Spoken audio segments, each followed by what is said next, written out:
Avez-vous déjà attendu tellement que quelque chose se produise que vous réagissez à cette chose, même si quelque chose de complètement différent se produit ou même rien du tout?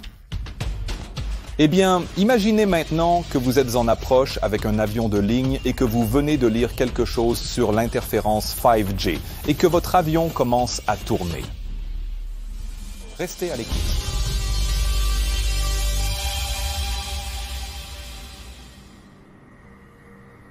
Le 3 avril 2022, un équipage d'Air France composé de 2 pilotes et 13 personnels navigants commercial devait effectuer 2 vols, commençant à l'aéroport Charles de Gaulle à Paris, se rendant à New York puis revenant le lendemain.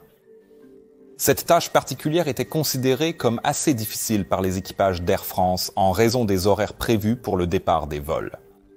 Ils ont commencé par se présenter au travail à 14h45, heure d'Europe centrale, ce qui n'était pas si mal. Puis après que tout ait été fait et que tous les passagers soient installés, l'avion a décollé vers New York à 16h30. Maintenant, j'utiliserai l'heure d'Europe centrale tout au long de cette vidéo, car c'était l'heure à laquelle l'équipage était acclimaté. Le temps de vol était d'environ 7h05, ce qui signifie qu'ils ont atterri à New York à 23h55 et se sont rangés au parking à 3 minutes après minuit. Après cela, l'équipage de cabine a dû débarquer tous les passagers pendant que les pilotes terminaient leur paperasse et ils ont ensuite dû se rendre à l'hôtel, ce qui signifie que l'équipage était au lit bien après 2h du matin.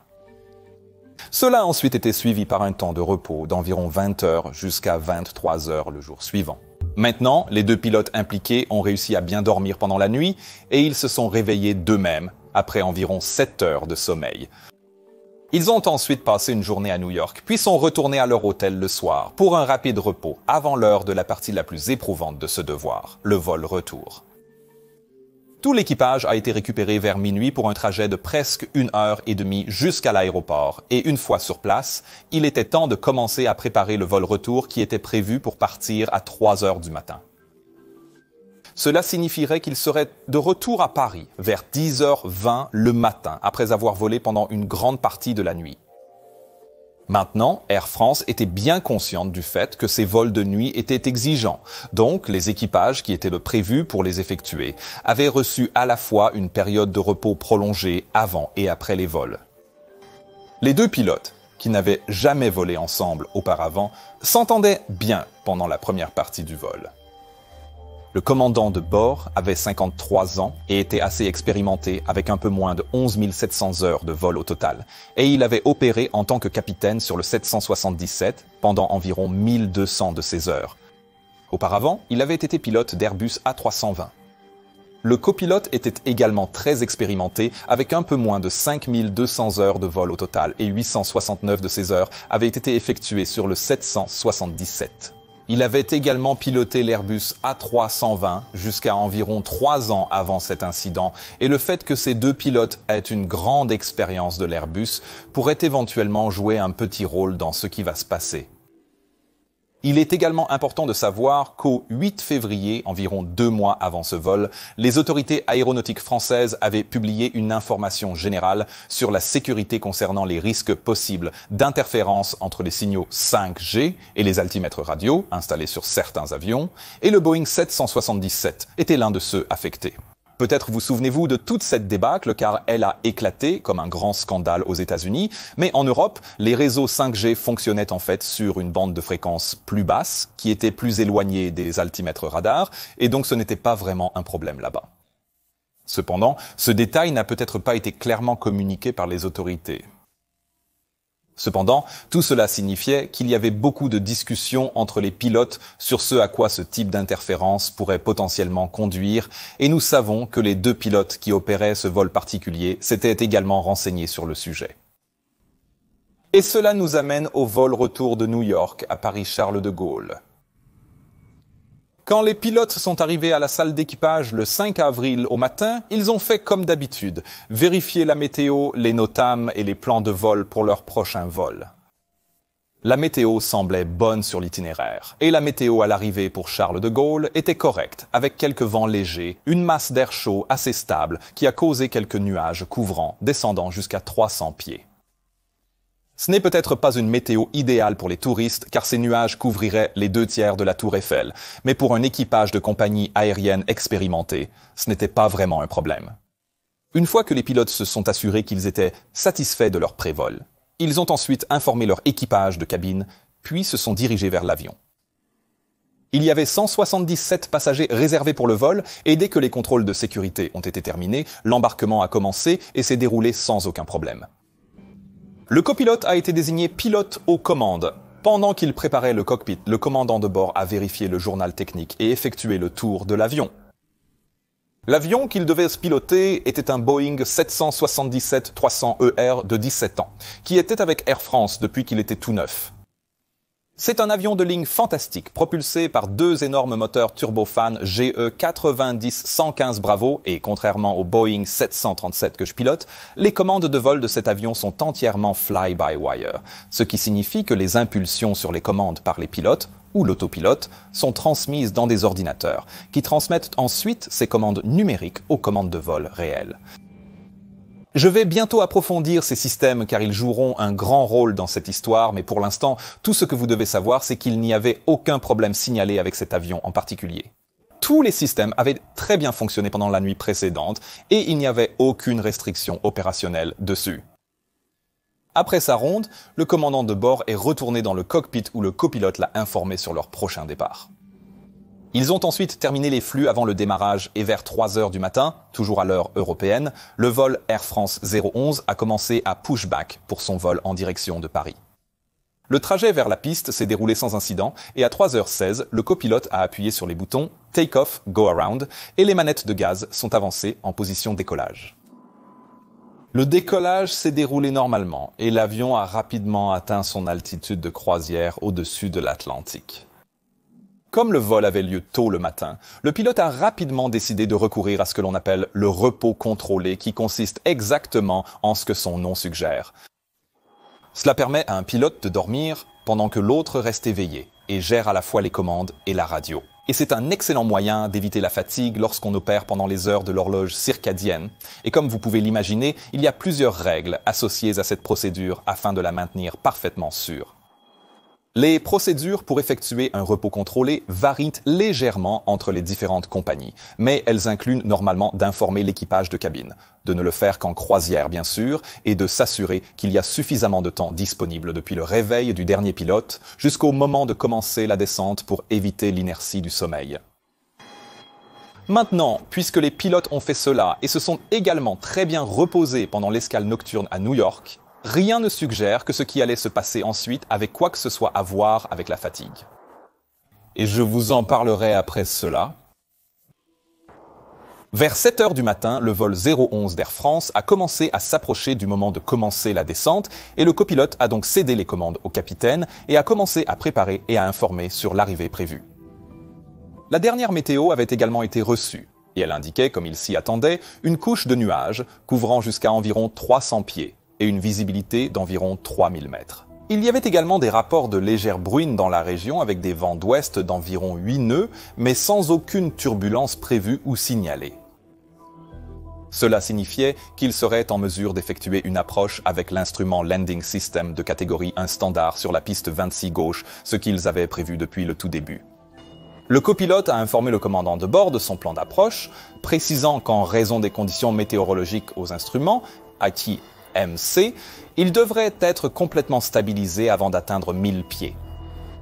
Ils devraient configurer leurs volets et leur train d'atterrissage un peu plus tôt que par beau temps, mais à part ça, rien de plus à traiter. Après le briefing, le copilote a repris les commandes et l'équipage a entamé la checklist de descente.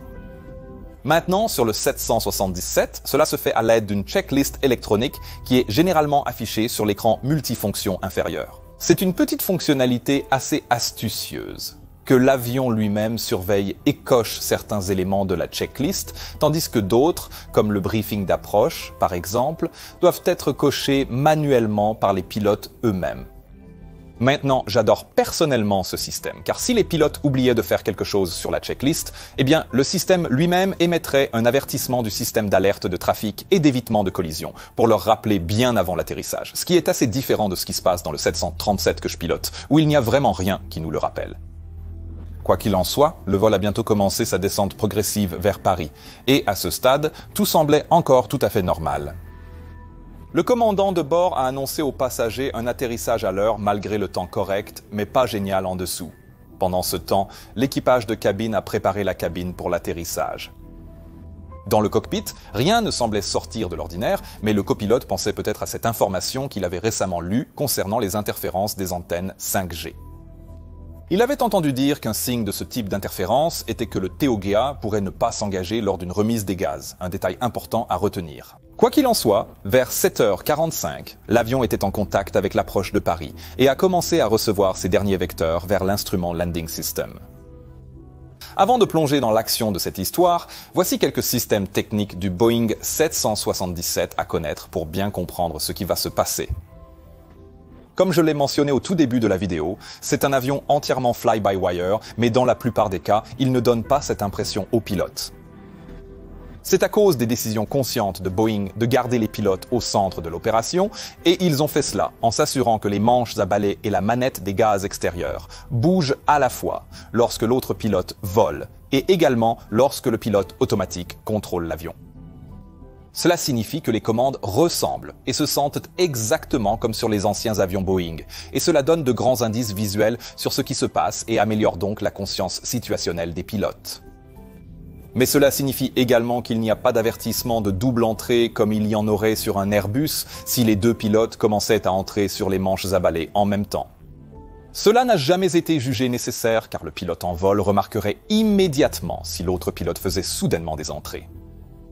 Maintenant, la façon dont le système de contrôle de vol fonctionne réellement est grâce à l'aide de quelques transducteurs de position qui convertissent les entrées du pilote ou de l'autopilote à partir du manche à balai en signaux électriques analogiques et les envoient ensuite à 4 ordinateurs électroniques de contrôle d'actionneurs. Ces ordinateurs convertissent ensuite les signaux en format numérique et les envoient aux 3 ordinateurs de vol primaire, ou PFC, qui calculent les commandes de surface de contrôle. Ces commandes sont basées sur les lois de contrôle et la protection de l'enveloppe de vol dans laquelle se trouve l'avion. Et une fois que ces commandes sont décidées, des signaux corrigés sont renvoyés aux ordinateurs électroniques de contrôle d'actionneurs qui les reconvertissent en signaux analogiques pour l'unité de contrôle de puissance PCU et les modules de contrôle de trim du stabilisateur qui positionnent réellement les commandes de vol. Maintenant, je vous ai prévenu auparavant que l'aviation est toute une question d'acronymes et d'abréviations comme celle-ci, donc peut-être que maintenant vous voyez ce que je veux dire. Quoi qu'il en soit, ce que cela signifie en pratique, c'est que, tout comme sur l'Airbus, le Boeing 777 dispose de protections d'enveloppe conçues pour aider les pilotes à éviter toute manœuvre qui pourrait potentiellement surcharger l'avion ou le mettre en danger. Mais encore une fois, dans le Boeing, les pilotes ont le dernier mot, donc les systèmes n'interdiront pas aux pilotes de dépasser ces protections. Cependant, la manière dont les manches à balai sont connectées entre eux n'est pas électronique. Au lieu de cela, ils sont mécaniquement reliés grâce à l'aide de 2 systèmes différents. En réalité, il y a 3 contrôles, mais je vais me concentrer sur les colonnes de contrôle et les manches à balai plutôt que sur les pédales. Pour contrôler le tangage, les pilotes tirent ou poussent sur les manches à balai, repositionnant ainsi les colonnes de contrôle sur lesquelles ils sont montés. Ces colonnes de contrôle sont reliées sous le sol à l'aide de 2 tubes de torsion qui sont reliés ensemble par un mécanisme de rupture. La raison de ce mécanisme est de s'assurer qu'au moins l'un des pilotes peut toujours contrôler l'avion si l'autre colonne de contrôle venait à se bloquer pour une raison quelconque, et cela, le fait qu'elle puisse se bloquer, était également la seule explication de l'existence de ce système que les pilotes avaient jamais reçu. Je sais que c'est un peu pointu, mais le fonctionnement de ce mécanisme de rupture se fait par le tube de torsion de gauche qui est connecté à un rouleau qui peut rouler sur une came. La came est ensuite connectée au tube de torsion droit et 2 ressorts sont connectés au tube de torsion gauche et ceux-ci sont tendus de manière à ce que le rouleau revienne toujours au recoin de la came. Tant que ce rouleau reste là, les 2 tubes resteront parfaitement synchronisés. Mais si une force supérieure à environ 25 livres ou 11 kg est exercée sur ces ressorts, alors les colonnes deviennent désynchronisées, permettant à la colonne de contrôle libre d'être utilisée pour continuer à contrôler l'avion. Si une désynchronisation devait se produire, alors les ordinateurs de vol primaire utiliseront la valeur moyenne arithmétique des 2 positions de colonne pour calculer quelles entrées de contrôle de tangage à utiliser. Et cela vaut aussi la peine de s'en souvenir. Le long de l'axe de roulis, un mécanisme similaire mais plus complexe est installé. Pour faire rouler l'avion, les pilotes tourneront le manche et cela déplacera alors les câbles à l'intérieur de la colonne de commande, qui active les transducteurs de position de roue, qui envoient ensuite ces signaux à l'Actuator Control Electronics. Ces câbles passent ensuite par un tambour de roue qui est monté sur un axe rotatif de chaque côté du cockpit sous le sol. Ces axes sont ensuite reliés entre eux par deux limiteurs de force qui, dans des conditions normales, sont rigides et synchronisent donc les mouvements du manche entre eux. Mais ils sont également conçus pour se comprimer ou se dilater chaque fois qu'ils sont soumis à une force supérieure à, encore une fois, 25 livres ou 11 kg, et si la force combinée dépasse 50 livres ou 22 kg, alors les deux manches se désynchroniseront également l'un de l'autre. Cela peut se produire soit par un pilote exerçant cette force sur un manche individuel, soit par les deux pilotes poussant dans des directions opposées, et encore une fois, si cela se produit, les commandes de vol primaires utiliseront la moyenne arithmétique des deux manches pour décider comment diriger l'avion. Maintenant, je vous ai dit que cela allait être un peu pointu, mais c'est à peu près ce que nous faisons ici sur cette chaîne. Et si vous aimez, assurez-vous d'être abonné et envoyez-nous un j'aime. Nous aimons vraiment voir ça. Mais en tout cas, qu'est-ce que tout cela a à voir avec cette histoire ? Eh bien, cela deviendra très évident assez rapidement.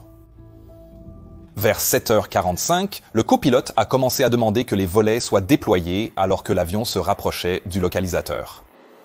Le contrôleur aérien les a ensuite autorisés pour l'approche Instrument Landing System. Pendant que le copilote armait le mode d'approche, le commandant de bord a entamé la checklist d'atterrissage. Jusque-là, tout semblait vraiment bien. Les pilotes ont installé l'équipage de cabine, puis ont continué à configurer l'avion, et à 7h49, l'avion était complètement stabilisé avec toutes les listes de contrôle terminées.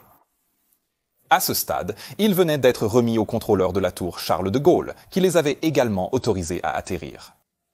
Mais il leur avait aussi dit de maintenir 180 nœuds jusqu'à 6000 nautiques pour des raisons de séparation, et c'est une demande assez standard à recevoir dans un grand aéroport, et cela n'a pas du tout dérangé les pilotes.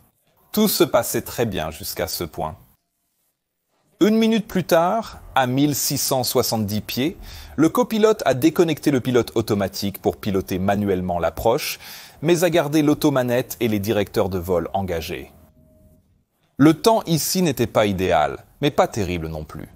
Les pilotes long courrier ont peu d'atterrissage par mois, donc je comprends qu'il ait voulu se déconnecter tôt. Il a suivi de près les commandes du directeur de vol, restant dans les critères de stabilisation d'Air France d'un point de déplacement dans un sens ou l'autre.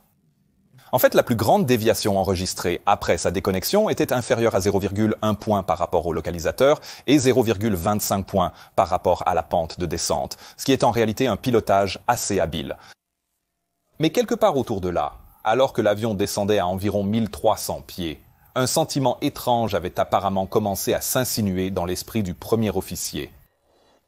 À un moment donné, il avait regardé son affichage de vol principal où il avait remarqué qu'un petit angle de roulis avait commencé à se développer. C'était seulement 0,5 degrés à droite, mais il ne sentait pas qu'il l'avait réellement causé, et cela lui a fait rappeler ses signaux de 5G à nouveau.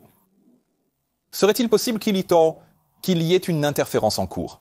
Il a fait une remarque au capitaine, en disant que l'angle de roulis était étrange.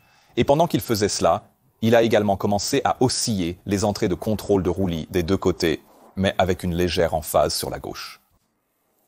L'avion, qui n'avait aucun problème et n'était affecté par aucune rafale de vent ou turbulence à ce moment-là, a simplement suivi ce que le copilote lui a dit de faire et a commencé à tourner à gauche. Après cette remarque du premier officier, le commandant de bord a regardé son affichage de vol principal et a été surpris de voir qu'un écart soudain commençait à se développer. Il avait remarqué quelques petites entrées de roulis auparavant, mais avait supposé que cela pourrait être dû à des turbulences de sillage de l'avion devant eux, ou peut-être à un léger surcontrôle de son collègue. Il a crié « Vérifie la piste », demandant au premier officier de continuer à suivre le localisateur malgré une légère déviation vers la gauche. À ce stade, le copilote avait commencé à incliner de plus en plus à gauche pour contrer ce qu'il ressentait comme une tendance de l'avion à dériver vers la droite. Il faut bien souligner ici qu'à ce stade, l'avion n'avait aucun problème. Les enregistreurs de vol n'ont détecté aucune force externe agissant sur l'avion, ni aucun vent, problème technique ou interférence. Cela signifie donc que la seule chose qui affectait la trajectoire de vol de l'avion à ce moment-là étaient les commandes manuelles du premier officier lui-même. Dans tous les cas, il était maintenant convaincu qu'il y avait un problème. Alors soudainement et sans avertissement, il a effectué une remise des gaz lorsque l'avion a dépassé 1117 pieds, à environ 2,1 milles nautiques de la piste. Alors qu'il appuyait sur les boutons TOGA et criait « remise des gaz, volait », l'avion penchait de 6 degrés à gauche, avec les deux volants déviés de 17 degrés vers la gauche, ce qui signifie que l'avion augmentait maintenant son inclinaison vers la gauche. Lorsque le commandant de bord a réalisé que le copilote avait commencé à faire demi-tour, il a senti que la situation pouvait rapidement devenir mauvaise, car l'avion était en train d'augmenter son inclinaison à gauche tout en initiant un demi-tour, chose que nous ne ferions normalement jamais. Cette manœuvre inhabituelle pourrait être la raison pour laquelle le copilote a commencé à monter beaucoup plus rapidement que d'habitude, presque 3 fois plus vite que ce que nous ferions normalement lors d'un demi-tour. Il est bien sûr également possible que les problèmes de contrôle de vol qu'il percevait l'aient amené à utiliser plus de force qu'il ne le ferait normalement, ou simplement que le stress de la situation l'ait amené à réagir légèrement de manière excessive. Mais dans tous les cas, le commandant de bord a maintenant placé sa main gauche sur le manche à balai pour suivre et ressentir ce que faisait son collègue. C'est à partir de ce point que les véritables problèmes de ce vol commencent réellement, et pour comprendre pourquoi, il est important de connaître quelques éléments sur la manière dont les avions Boeing sont normalement pilotés. Dans toutes les circonstances, il ne devrait y avoir qu'un seul pilote qui pilote et qui intervient sur les commandes. Mais en réalité, il y a effectivement des moments où les deux pilotes le font, même s'ils ne le devraient vraiment pas. Je dois admettre que dans mon rôle de capitaine instructeur, il y a eu des moments où j'ai été, par exemple, en train d'instruire un nouveau cadet et surtout pendant la rotation au décollage ou les atterrissages, j'ai discrètement mis ma main derrière le manche pour ralentir un mouvement trop rapide. Cela peut être absolument crucial sur le Boeing 737-800, surtout pendant les rotations, car c'est un avion très long et une rotation soudaine trop rapide peut facilement conduire à un toucher de queue. Maintenant, si je devais intervenir, l'élève pilote ne remarquerait cela que comme une légère augmentation perçue de la force nécessaire sur ses commandes pour continuer à tirer en arrière. Dans un monde parfait, ce type d'entrée devrait bien sûr être préparé à l'avance, mais il y a beaucoup de situations où un cadet pourrait avoir fait plusieurs bonnes rotations et atterrissages d'affilée, et puis soudainement, il ou elle en fait un rapide qui doit être arrêté. Et c'est pourquoi tous les capitaines que je connais sont toujours discrètement en garde des commandes pendant ces manœuvres critiques, surtout lorsqu'ils volent avec des premiers officiers qu'ils ne connaissent pas très bien. La raison pour laquelle je vous dis cela est parce que c'est exactement ce qui a commencé à se produire alors que le copilote continuait à tourner plus vite que la normale vers l'attitude de remise des gaz. Le commandant de bord a commencé à intervenir sur les commandes dans la direction opposée, probablement pour essayer de ralentir un peu la manœuvre. Comme je l'ai dit plus tôt dans la vidéo, une telle entrée aurait entraîné un avertissement d'entrée double sur l'Airbus, que ces deux pilotes connaissaient bien. Mais comme les deux commandes du 777 sont couplées, il n'y avait pas d'avertissement ici. Si un nouveau cadet avait été en vol ici, il ou elle aurait été habitué à ce qu'un capitaine instructeur aide en cas d'erreur. Mais comme ce premier officier était un pilote expérimenté et qu'en plus il pensait déjà qu'il avait affaire à un problème de contrôle de vol, cette résistance supplémentaire qu'il ressentait probablement était juste ajoutée à ce diagnostic. C'est pourquoi une communication continue et le respect des domaines de responsabilité sont si importants. Une seconde après le début de la remise des gaz, le roulis avait augmenté à 27 degrés et le tangage était déjà à 11 degrés. Le commandant de bord poussait maintenant assez fort vers l'avant, mais il ne communiquait toujours pas cela au premier officier, qui répondait en tirant encore plus fort sur son manche à balai. La force combinée de ces entrées opposées était maintenant suffisamment grande pour activer ce mécanisme de déclenchement de colonne de contrôle dont j'ai parlé auparavant, et cela a conduit à la désynchronisation des deux commandes en tangage. Cela signifiait que l'avion commençait maintenant à piquer en fonction de l'entrée moyenne des deux colonnes de contrôle, ce qui a dû sembler très étrange tant visuellement que dans les sensations de pilotage pour les deux pilotes. Imaginez tirer en arrière presque aussi fort que vous le pouvez avec la colonne de contrôle dans votre estomac et ne voir qu'une réponse minimale de l'avion en tangage. Si les pilotes ne pensaient pas avoir de problème de contrôle de vol avant cela, ils le pensaient certainement maintenant. Le commandant de bord utilisait sa main gauche pour faire ses entrées et quand il l'a fait, il a évidemment eu l'impression que le contrôle de roulis était très rigide. Il pensait que le copilote était peut-être en train de lutter contre une sorte de blocage dans les commandes de vol et a essayé de l'aider en donnant du manche à droite tout en poussant vers l'avant. Mais quand il a fait cela, il a également ressenti que les commandes de tangage étaient très rigides, ce qui est bien sûr tout à fait logique puisque le copilote faisait toujours les entrées opposées. Le copilote utilisait ses deux mains sur le manche tout en luttant pour contrôler l'avion et dans cette confusion, le commandant de bord a réalisé qu'il n'avait également pas vu LNAV et TOGA être affichés sur l'annonce du mode de vol. Il a donc tendu la main vers les leviers de poussée et a poussé TOGA une deuxième fois, puis une troisième et une quatrième. En réalité, LNAV et TOGA s'étaient en fait activés une seconde après la première pression de TOGA par le copilote, mais vous devez comprendre que toutes ces actions initiales se sont produites vraiment rapidement. Comme les pilotes se battaient maintenant l'un contre l'autre, à la fois en tangage et en roulis, le mécanisme de sortie de roulis s'est également activé, ce qui signifie que pendant quelques secondes, les commandes de roulis étaient également désynchronisées et donc moyennées. Maintenant, malgré les entrées du capitaine, le tangage de l'avion continuait d'augmenter et 12 secondes après le début de la remise des gaz, il a atteint sa valeur maximale de 24 degrés de tangage vers le haut. Une remise des gaz standard nécessite généralement seulement environ 15 degrés de tangage et de plus, ni les volets ni le train d'atterrissage n'avaient été rentrés selon la procédure. Cela a entraîné beaucoup de traînées supplémentaires qui, conjuguées au fort tangage, a entraîné une diminution de la vitesse et lorsque cela a été remarqué, quelqu'un, on ne sait pas qui, a maintenant poussé la manette des gaz à la puissance maximale. Au premier appui sur TOGA, l'automanette amènera les niveaux de poussée à la poussée de remise des gaz réduite environ 90% N1, donnant un taux de montée calme d'au moins 610 mètres par minute.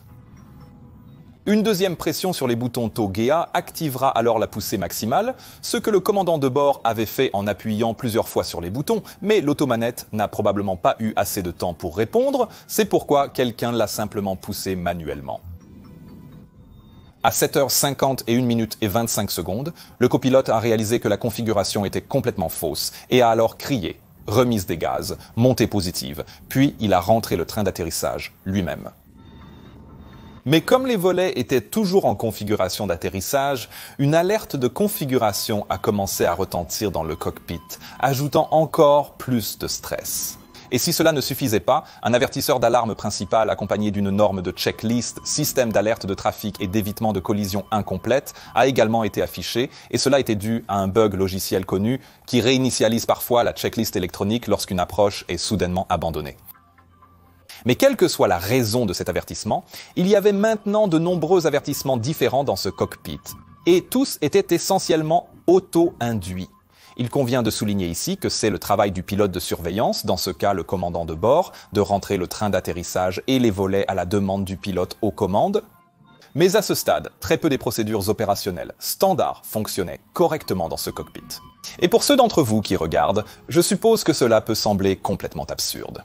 Pourquoi n'ont-ils pas pu comprendre qu'ils se battaient l'un contre l'autre? Eh bien, cela est probablement dû à la perception qu'ils avaient tous les deux des problèmes de contrôle de vol. Le copilote avait posé le décor en parlant de la façon dont il sentait que l'avion se comportait étrangement. Et puis, lorsque la remise des gaz à remise en vol a commencé, ils ont tous deux pensé qu'ils s'aidaient mutuellement à gérer ce blocage étrange, alors qu'en réalité, ils étaient en fait à l'origine de tous ces problèmes. Quoi qu'il en soit, 2 secondes après la rentrée du train d'atterrissage, le commandant de bord a finalement commencé à reprendre une partie de l'initiative en criant « Pousse, pousse !» pour essayer de faire descendre le nez de l'avion. Cela a eu l'effet escompté. Le copilote a arrêté de tirer et dès qu'il l'a fait, les commandes se sont à nouveau synchronisées.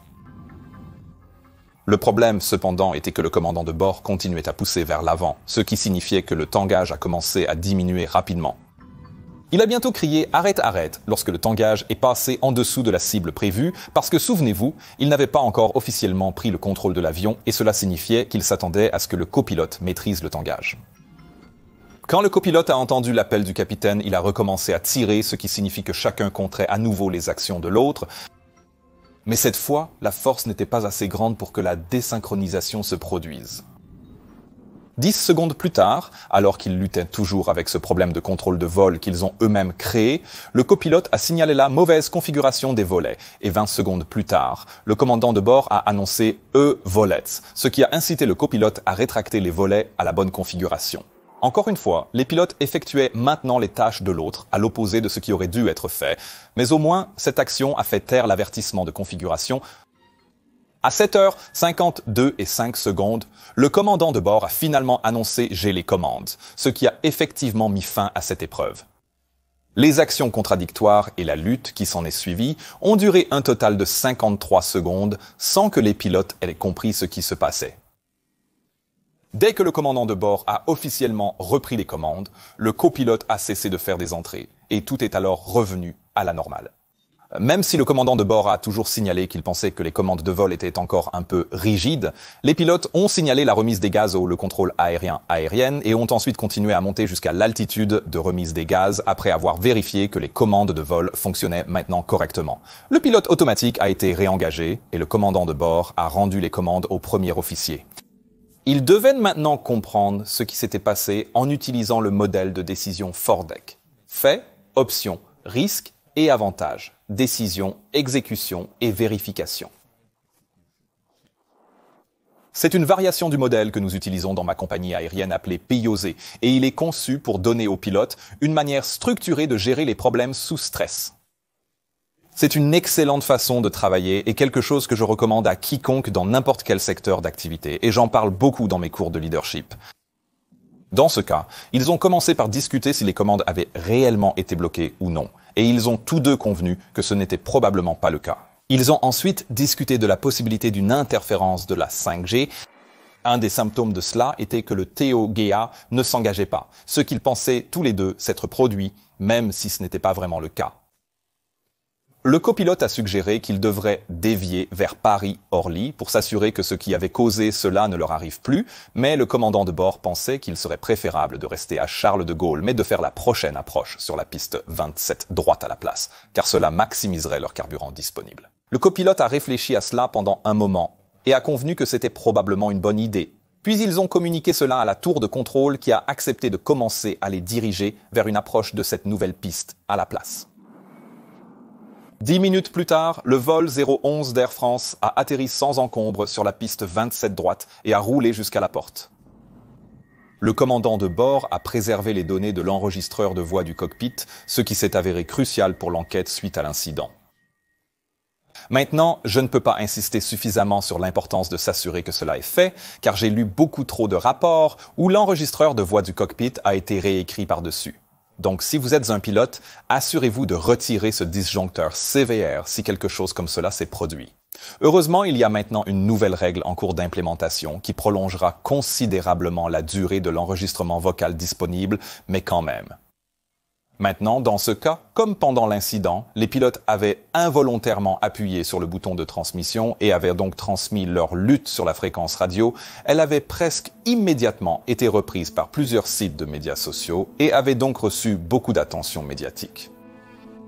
L'enquête a finalement montré que tout l'incident était auto-induit et qu'il existait un manque de compréhension générale au sein des équipages d'Air France 777 sur la fonction des mécanismes de sortie de contrôle. Il y avait très peu de connaissances sur le fait que les sorties pouvaient être déclenchées par des entrées de pilotes opposées et non seulement par des blocages de contrôle.